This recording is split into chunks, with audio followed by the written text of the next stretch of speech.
What would you do if someone decided the space you paid for, the place you called home, wasn't really yours at all? If one day, you came back from work only to find that your right to use your own porch had been revoked by a man with no real authority, just an overinflated sense of self-importance? I wasn't thinking about any of that when I pulled up to my apartment that night, bone-tired and ready to collapse.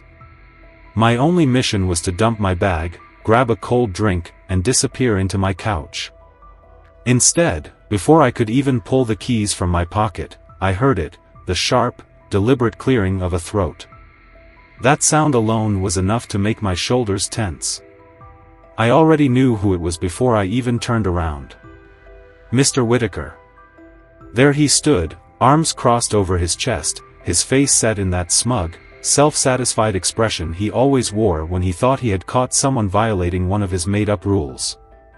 His oversized belt barely held up the stomach he carried like a badge of honor, and his thinning hair was slicked back in a way that made him look like he was auditioning for the role of evil landlord in a bad sitcom. He wasn't officially part of the HOA, but you wouldn't know it from the way he lorded over Cedar Heights like a king protecting his crumbling throne. He let the silence stretch, enjoying the moment, like a cat playing with a mouse. Then, in his usual dry, monotone voice, he said, "You owe a parking fee." I blinked, trying to process the absurdity of what I had just heard. For what? He jerked his chin toward my bike, which was resting against the porch railing, the same spot it had been for weeks. "For that," he said. For a second, I almost laughed. He had to be joking. My bike? A parking fee? This was a wooden porch attached to my own apartment. I stared at him, waiting for some sign that this was just another one of his weird attempts at conversation, but his face was stone-cold serious. I exhaled sharply, pushing back the frustration bubbling up inside me. It's a bike. Not a car, not a truck, just a simple two-wheeled bicycle that barely takes up any space. Whitaker gave a slow, deliberate nod, as if I had just confirmed something he already knew. "A vehicle is a vehicle," he said. "And two wheels are no exception. If you want to keep it there, you have to pay the fee." I crossed my arms. Parking fees are for cars, real vehicles that take up space in the actual parking lot. Not for bikes neatly tucked against a porch railing. Whitaker let out a dramatic sigh, shaking his head like I had just failed a test. "Rules are rules," he said. "And if you don't pay, I'll have no choice but to report you to management." And there it was, the ultimate threat in Cedar Heights. Whitaker lived for reporting people, for turning the smallest inconveniences into full-scale violations. He thrived on exerting power, even when it wasn't real. This wasn't about the bike. It was about control. I squared my shoulders, refusing to back down. "And what exactly do you think management will say when I tell them you're trying to charge me for parking my own bike on my own porch?" Whitaker smirked and pulled out a crumpled lease agreement from his pocket. He flipped through the pages, stopping at a paragraph he had clearly memorized. "Personal vehicles, including bicycles," he read aloud, jabbing a stubby finger at the page, "are not permitted in shared public spaces without an appropriate permit or parking fee." I snatched the paper from him, scanning it quickly. My frustration boiled over. This wasn't a shared public space. It was my porch. My personal space. Whitaker smiled knowingly. "Porches," he said, "are considered part of the building's exterior. Therefore, they are community property." The sheer ridiculousness of it made my head spin. My porch wasn't a parking lot. My bike wasn't a parked vehicle. But Whitaker was already tucking his papers away, looking far too pleased with himself, like he had just won some invisible war. "You have until the end of the week to pay," he said, turning on his heel. "Or I'll escalate the issue." And just like that, he walked away, humming to himself, as if he had just declared victory. I stood there for a long moment, gripping my keys so tightly my knuckles turned white. I knew exactly what was happening. This wasn't about rules. This was about a man who enjoyed making other people's lives miserable just because he could. And I wasn't about to let it go. The next morning, I woke up still fuming over the absurdity of it all. A parking fee for a bicycle on my own porch. It was laughable, except it wasn't, because I knew Whitaker was the kind of man who didn't make empty threats. He lived for power, even if it was imaginary, and he wasn't above manipulating technicalities just to prove a point. If I ignored him, I had no doubt he'd follow through on his promise to escalate things, and suddenly, I'd be fighting off a formal lease violation. But I wasn't about to let some wannabe dictator push me around. If he wanted to play games, I could play too. Before heading to work, I decided to check with the leasing office. Half of me hoped they would confirm that Whitaker was just some overzealous resident with no real authority. The other half knew this wasn't going to be that easy. The leasing office was quiet when I walked in, the only sound being the soft tap of Lisa's acrylic nails on her phone screen. She barely looked up when I approached the counter. I explained the situation, waiting for some flicker of recognition, or even amusement, on her face. But when I finished, she just let out a long, slow sigh and tapped at her computer. "Technically," she said, still not looking at me, "Mr. Whitaker isn't wrong." I clenched my jaw. "You've got to be kidding." She wasn't. She skimmed through my lease agreement, scrolling until she found what she was looking for. "There's an amendment in the lease," she explained, "that classifies porches as part of the community space. So technically, bikes can't be stored there without approval." I exhaled sharply. There are no designated bike racks anywhere in this complex. Where exactly am I supposed to store it? Lisa shrugged, already clearly exhausted by whatever battle I was about to start. "That's up to you." I could feel my blood pressure spiking. It wasn't just the stupidity of the rule, it was the arbitrary enforcement of it. My bike had been sitting there for weeks. No one had complained. No one had cared. But the moment Whitaker set his sights on me, suddenly, I was breaking a rule no one had enforced in years. I left the office more determined than before. If logic wasn't going to win this battle, I needed another approach. I wasn't about to drag my bike into my already cramped apartment, and I sure as hell wasn't paying a fake parking fee. That evening, instead of bringing my bike onto the porch, I got creative. I wheeled it just off the porch, onto the thin strip of grass beside the building. Technically, it was no longer on the porch, which meant Whitaker had no grounds to find me. I stepped back, arms crossed, satisfied with my workaround. For a single, glorious night, everything was quiet. Then morning came. A fresh notice was taped to my door. This time, the letters were bold red, like a damn eviction warning. Unauthorized vehicles are not permitted on community grass areas. Continued violations will result in further action. I crumpled the paper in my fist. He had escalated. That meant he had seen my workaround, realized he couldn't find me for the porch anymore, and found another excuse to come after me. This wasn't about rules, this was a power move, plain and simple. I forced myself to breathe, to think rationally. Getting angry wouldn't solve anything. If I couldn't park it on the porch, and I couldn't park it on the grass, then I needed to find one place where he had absolutely no authority to interfere.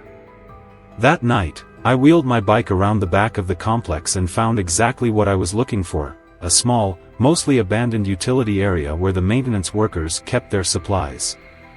There was an old storage shed, a broken-down fence, and a pile of concrete blocks that no one had touched in years. It wasn't an official parking spot, but it wasn't marked as restricted either. And most importantly, it was completely out of Whitaker's sight.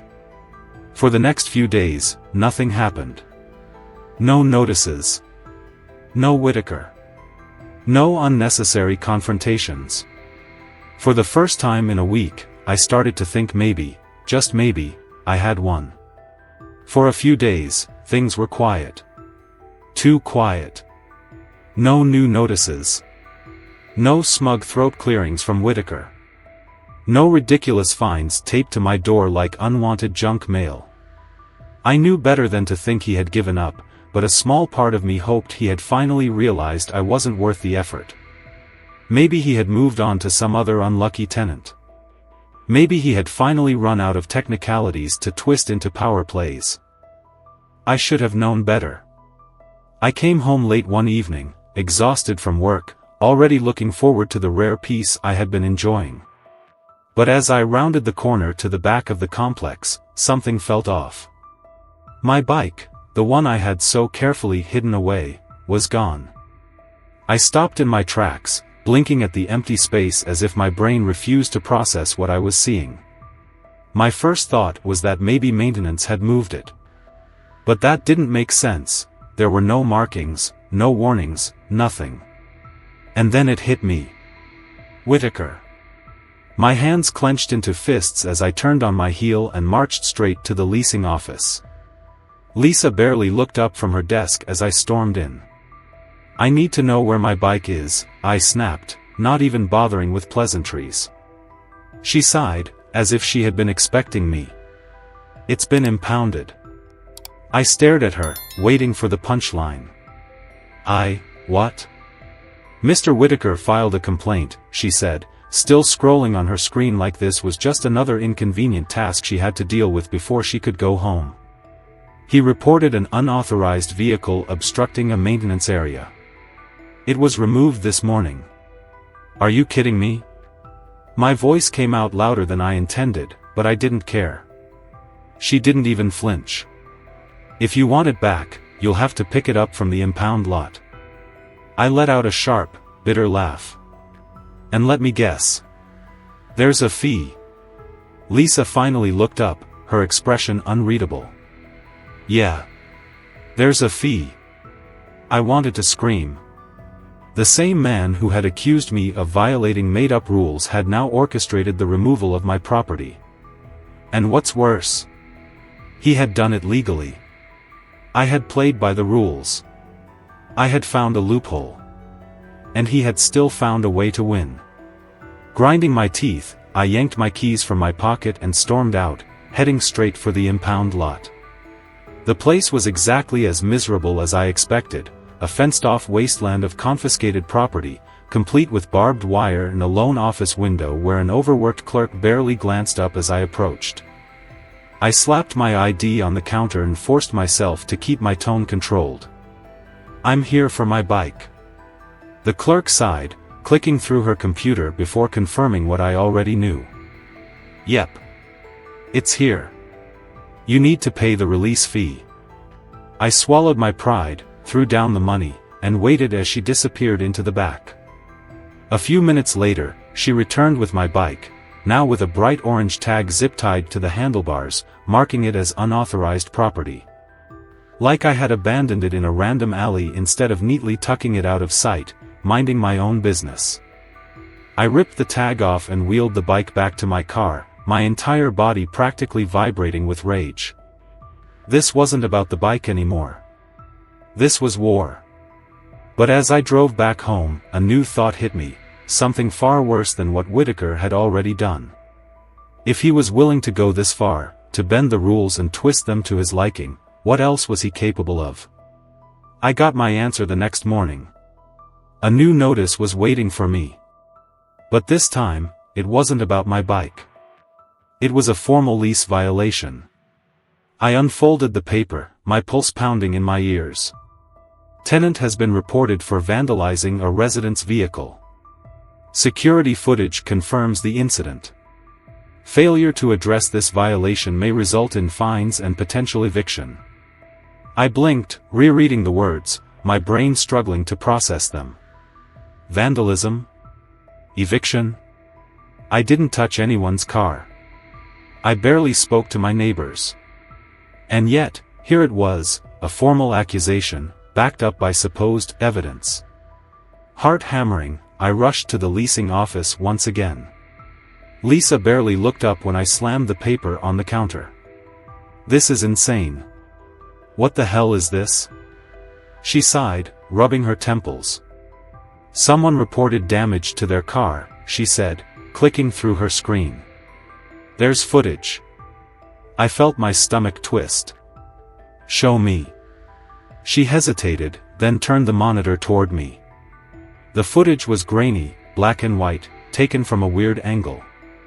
A figure, roughly my height, wearing dark clothes, was shown standing near a car in the parking lot. A few seconds later, they dragged something along the side of the vehicle. The timestamp in the corner read 7:13 p.m. I let out a shaky breath. That's impossible. Lisa arched a brow. Why's that? Because I was at work, I said, my voice flat. Check my time card. I was across town. For the first time, Lisa's expression flickered with something resembling concern. She clicked a few more times, then let out a soft huh. There's no way this was you, she muttered, half to herself. No, I snapped. But somebody wanted it to look like me. Whitaker. I didn't know how he had done it, if he had found a random tenant who looked vaguely like me, if he had doctored the footage, or if he had just gotten someone to lie for him. But it didn't matter. The intent was clear. He had tried to frame me. And if I hadn't come in to fight it, I might have been evicted over something I didn't even do.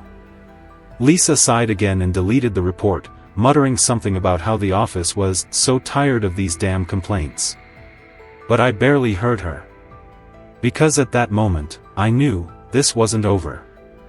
Whitaker had just made a very big mistake. He had played his biggest card. Now it was my turn. I left the leasing office with my fists clenched so tightly my nails dug into my palms. Whitaker had crossed a line. A big one.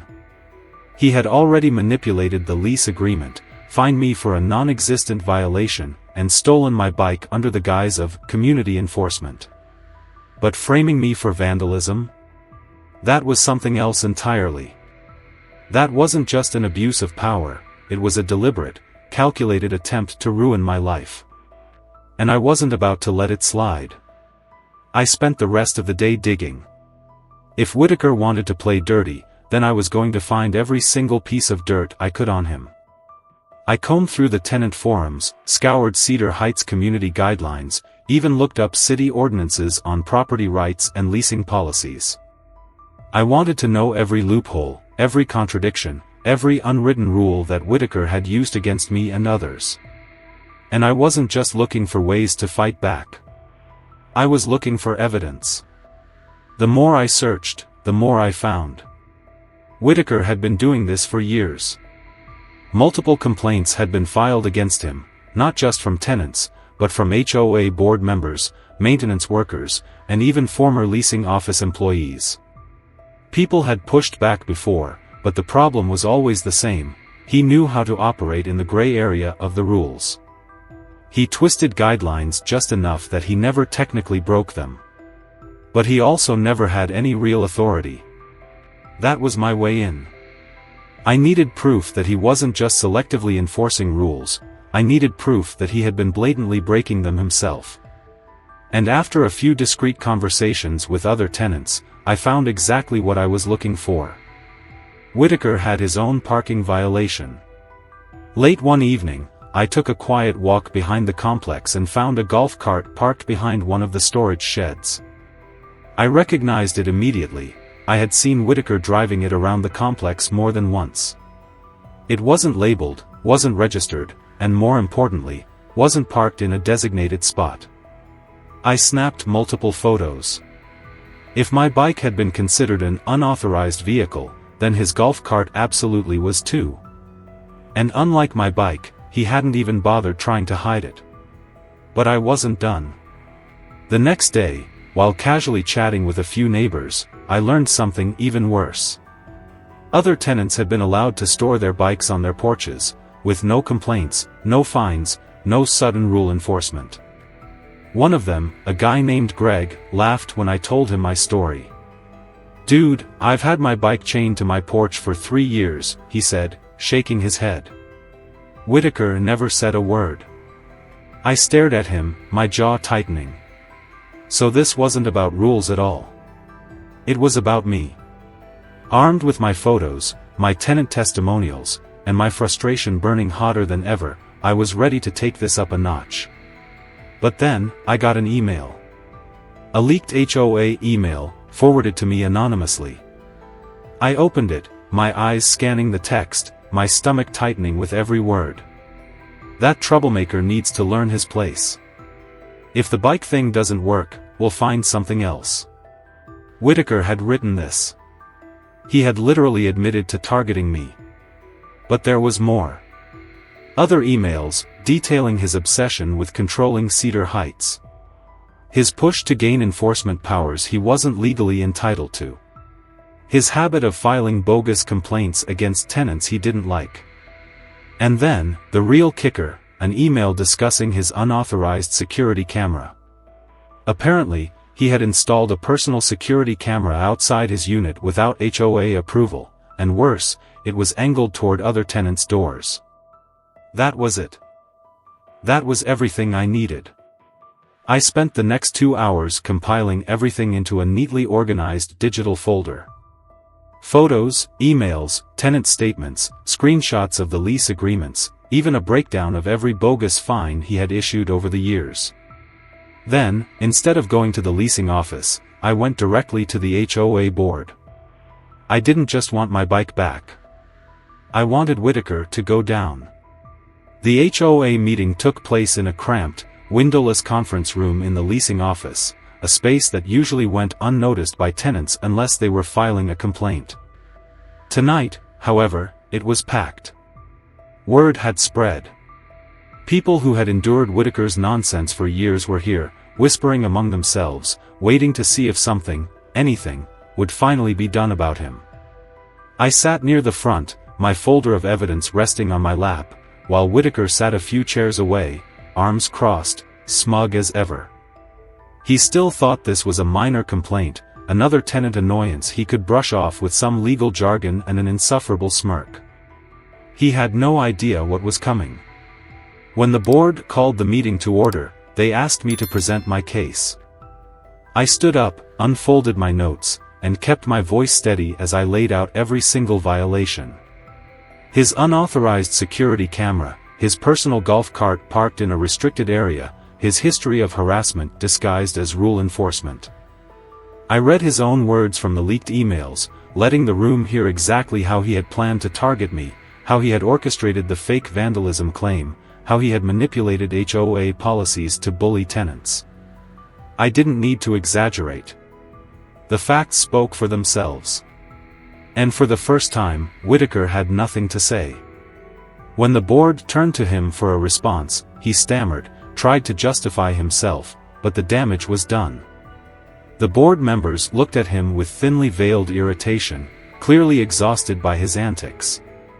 They deliberated for less than 10 minutes before announcing their decision. Effective immediately, Whitaker was stripped of any assumed authority. He was banned from filing excessive complaints. His unauthorized security camera had to be removed. And, in a poetic twist of irony, he was fined for his own parking violation, the same type of petty infraction he had used to harass others. As the meeting adjourned, tenants exchanged glances, some relieved, others outright grinning. People who had silently endured his nonsense for years finally saw justice served. Whitaker stormed out, his face flushed red, his usual smugness completely shattered. I walked back to my apartment that night, wheeling my bike beside me. It was back where it belonged. And for the first time since I moved in, Cedar Heights actually felt like home. But here's the real question: how many people like Whitaker are out there, twisting rules just to make someone else miserable? Have you ever felt powerless against an HOA, or a Karen, abusing their so-called authority? Share your experience below, let's see who had it worse.